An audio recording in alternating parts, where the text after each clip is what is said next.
During the 5th century, the time in which our story originates, a great break in culture took place. The last Romans left, resulting in the end of Roman rule in Britain. All Roman civilization broke down, leaving the native people, the polytheistic Celts, without leadership. Soon, several small kingdoms were established, with most of people living in settlements with straw and wood cottages and even the first stone buildings. Then came the Saxons, or rather Anglo-Saxons, pagans from what is now northern Germany and Denmark, invading and overtaking Britain. This is where our hero Arthur comes in. He is said to have led the defense against the Saxons, not as a king, but as a great warrior. In fact, the greatest warrior of his time, defending his fellow people not only against invading forces, but also against threats from within Britain, such as great beasts, dragons, and the swords and everything else that wanted to bring harm to the people of Britain.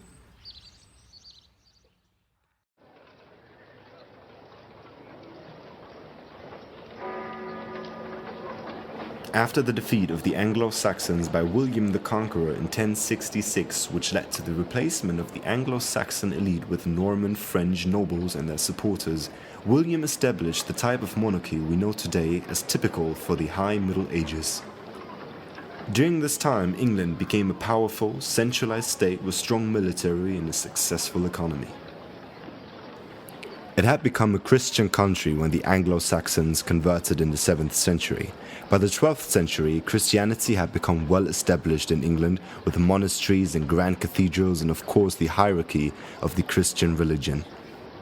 In the early 12th century, the ecclesiastical reform declared papal superiority over secular rulers, which led to tensions between successive British kings and archbishops.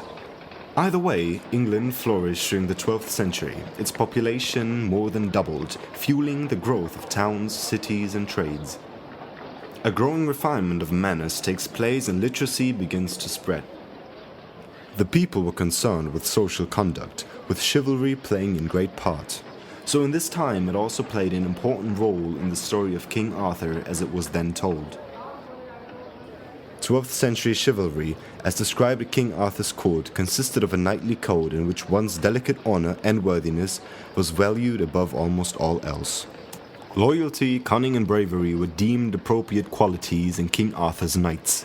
Unfortunately, after William the Conqueror's death, civil war broke out due to unclear succession claims, which resulted in quite a long period during which England had no kings with a legitimate claim to the throne. This time was also known as the Anarchy. Many parallels can be drawn between this time and what was written then about Arthur's childhood. The status of monarchy was rebuilt by Henry II, who became king in 1154 and reasserted royal authority and finances, once again establishing Britain as a powerful state. In this century, most of what we know the Arthurian legend to be was first put on paper. After having developed from a beast-slaying Saxon fighting warrior to the most famous king of Britain through mouth-to-mouth storytelling, important facts were added during the 12th century that we still know today. In addition, many stories of people at Arthur's court emerged, who didn't directly include Arthur but played during his reign.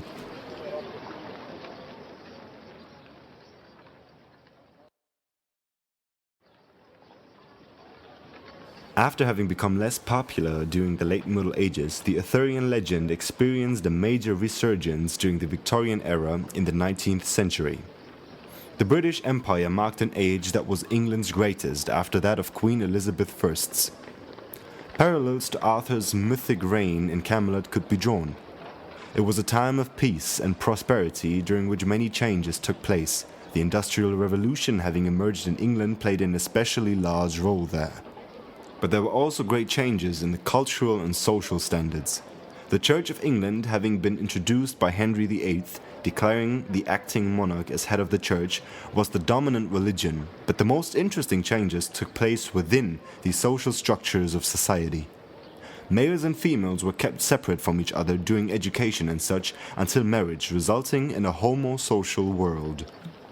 In contrast to earlier times, marriage was supposed to be a fulfilling relationship, not only an economical bond, a way to retain family estate or financial commitment. Family assumed moral and spiritual function.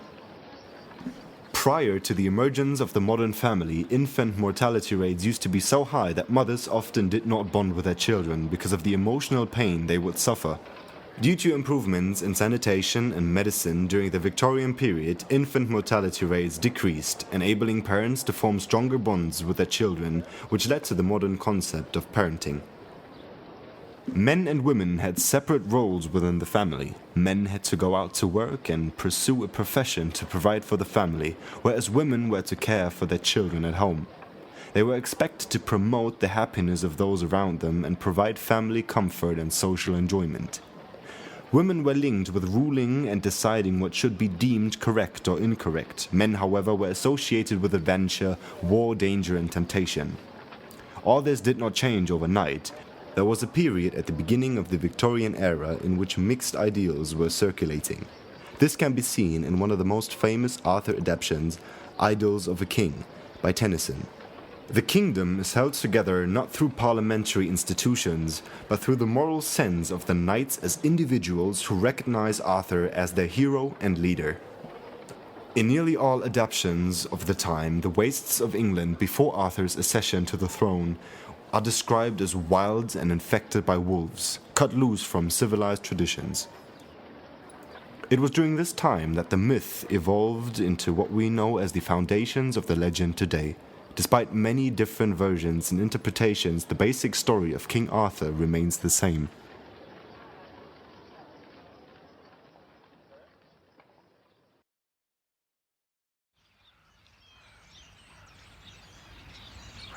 Uther Pendragon, the King of Britain, was in love with a woman named Igraine, who was married to one of the king's subjects.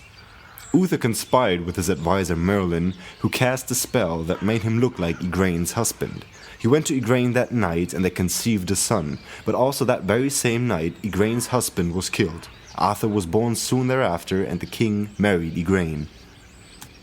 Igraine's daughter Morgan Le Fay hated the king and blamed Merlin for her father's death.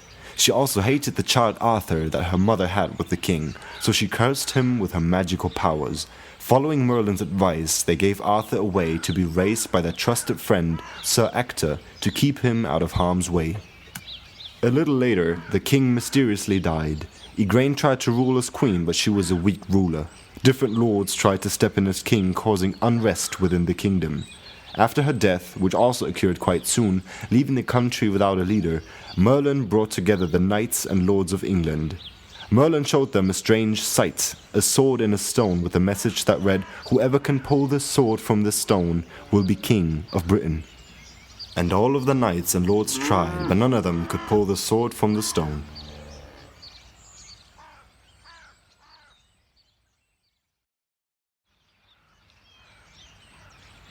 So Arthur grew up, unaware of his lineage, in the castle of Sir Ector in a time during which many petty kings ruled England and the country was torn apart by their disputes and wars and raids by pagan barbarians, with Merlin as his tutor.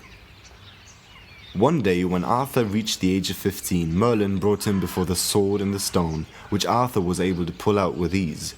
When the knights and nobles discovered what had happened, they were stunned with disbelief. This young boy had pulled the sword from the stone? Arthur put back the sword, and one at a time everyone else tried to remove it, every time unsuccessfully. And every time Arthur tried, he pulled it out again with no effort. The knights and lords of the realm saw that their new king had come at last.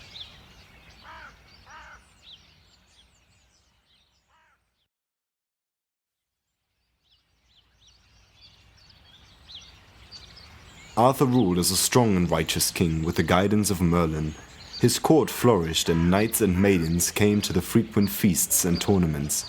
After defeating the Saxons, Arthur took a wife. He married a beautiful woman named Guinevere. But Arthur's half-sister, Morgan Le Fay, still sought vengeance. One night she drugged Arthur and sent her sister Morgause to him in the night. He mistook her for his beloved Guinevere and Morgause left before he woke up the next day. Merlin realized what had happened and prophesied that the child who would be born to Arthur's sister would someday destroy his kingdom. The child was born a boy named Mordred, who grew up in the care of Morgan Le Fay and Morgause.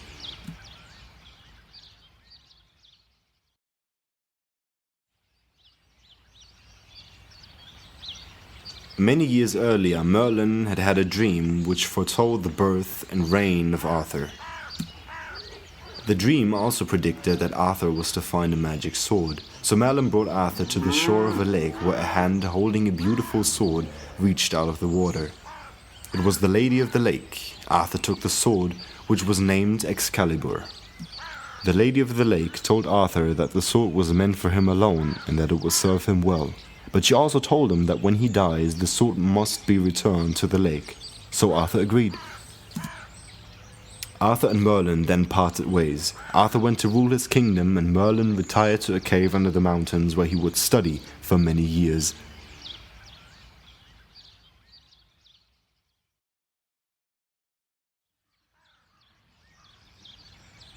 Arthur returned to his kingdom to build what would be the greatest court ever seen, Camelot. Guinevere brought to Camelot a gift from her father, a great oak round table which had once belonged to Uther Pendragon. Now Uther's son, King Arthur, would have it once again. In a festive act, Arthur announced the Fellowship of the Round Table, symbolizing the equality which would give places to the greatest knights in the world. The tournament for the greatest knights lasted for a week, and the knights who proved themselves in competition earned places at the Round Table, including Lancelot du Lac, who distinguished himself as the knight who defeated all challengers. Other famous knights of the Round Table were Sir Percival, Sir Gawain, Sir Balin, Sir Balan, Sir Gareth, Sir Tristram, and of course Sir Galahad. Attracted by one another, Guinevere and Sir Lancelot secretly became lovers. Several members of Arthur's court were aware of their affair, but for many years it was kept a secret from the king.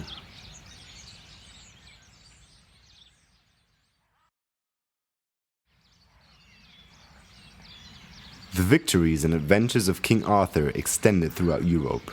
He is said to have united Britain, Ireland, Iceland, Norway, and Gaul. The greatest adventure was the quest for the Holy Grail. While Arthur had gone to the north to fight the Red Knight, one of his fiercest enemies, corruption and sin started to appear at King Arthur's court. Sir Percival's sister, who was a nun, prayed for salvation and was blessed with a vision of the Grail. Sir Galahad sits on Merlin's empty chair, which should not be done by anyone, as it is cursed, and a vision of the Holy Grail appears to all the knights. Elated by the experience, they vow to go in search of it. The knights leave Camelot only to notice that they are not worthy of the Grail or even a vision of it, which, as it turns out, no one except Galahad had had. But since they vow to find the Holy Grail, they continue on their quest. After a long time, the ones that survived return to Camelot, only to find a scene of tragic desolation and ruin. Most knights had either died or disappeared on their quest for the Grail, and the king was tired and worn.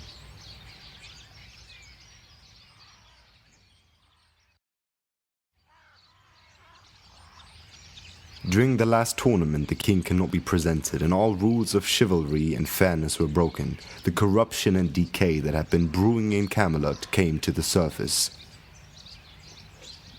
All courtesy is dead. The glory of our round table is no more.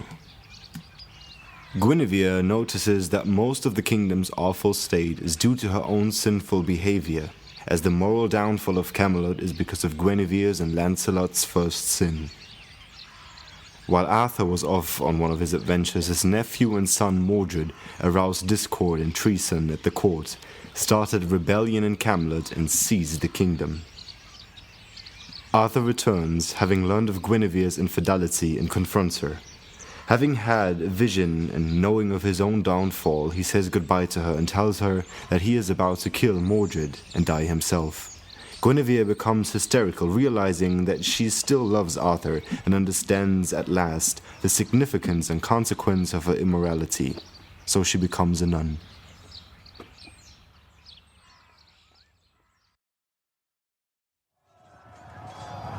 Arthur was called home to defend his throne, so Arthur attacks Mordred in his last battle at Camlan and kills him, but he, in his last act, mortally wounds the king.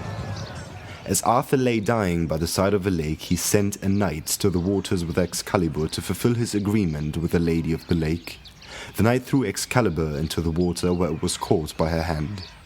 Arthur was then taken away on a ship to Avalon, from which he will someday return.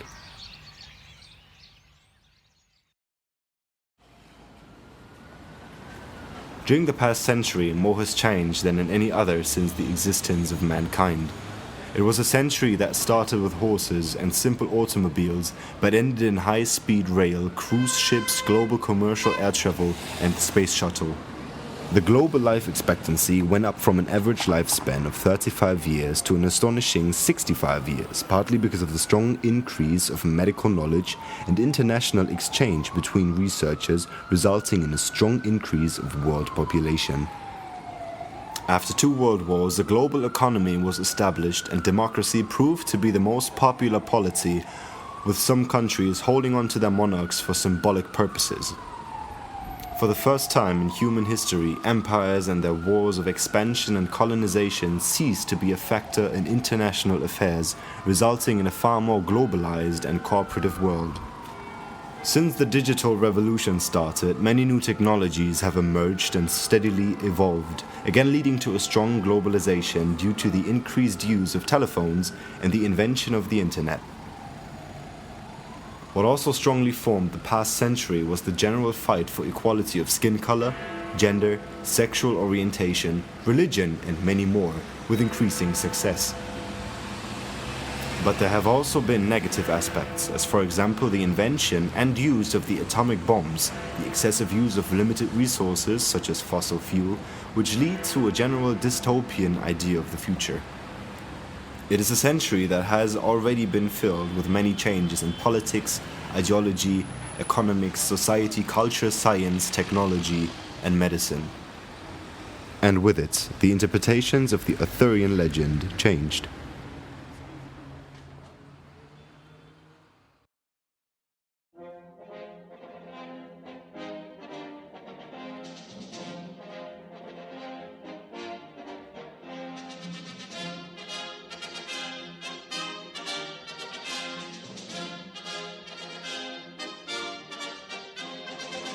One of the most famous being Monty Python and the Holy Grail, which parodies the legend of King Arthur's quest to find the Holy Grail.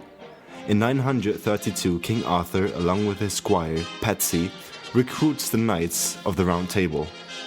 Sir Bedivere the Wise, Sir Lancelot the Brave, Sir Galahad the Pure, Sir Robin the Not Quite So Brave as Sir Lancelot, and the aptly named Sir not appearing in this film.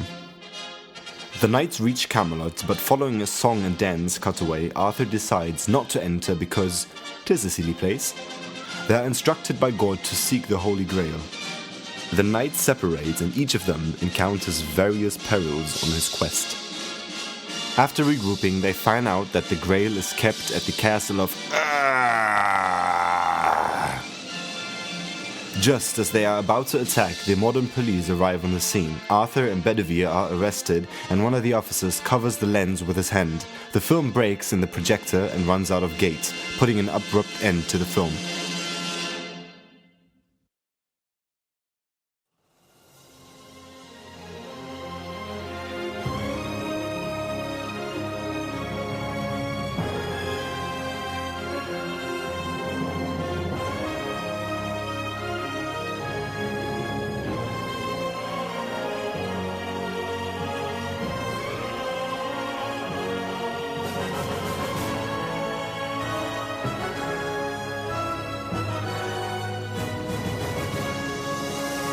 And a very different one being Merlin by the BBC. Merlin is a reimagining of the legend in which the future King Arthur and Merlin are young contemporaries. Arthur's father, Uther Pendragon, has banned magic in Camelot, its use punishable by death, forcing Merlin to keep his magical powers secret from everyone in Camelot other than his mentor Gaius. Arthur grows from a young, self-absorbed boy to the mighty king in the legends, and Merlin develops into his colossal role in creating the powerful Camelot. It strongly focuses on modern ideals of equality and what is believed to be right and good in the world.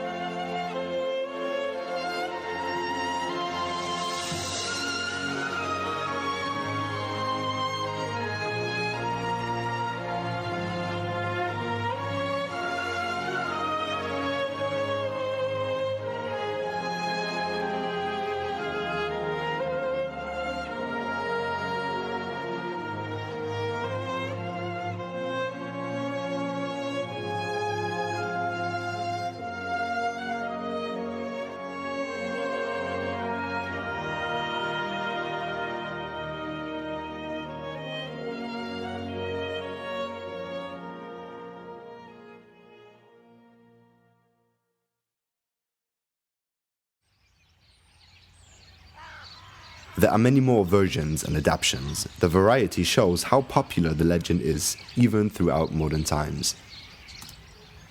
Although it does not have a happy ending, the legend of Arthur, his honor, righteousness, and chivalry inspired centuries to strive for a good and just society and to make the world a better place.